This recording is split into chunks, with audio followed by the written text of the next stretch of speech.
भारताचे एक सार्वभौम समाजवादी धर्मनिरपेक्ष लोकशाही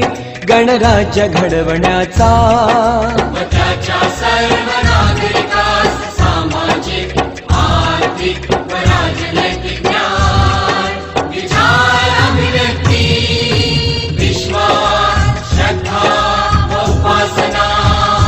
यांचे स्वातंत्र्य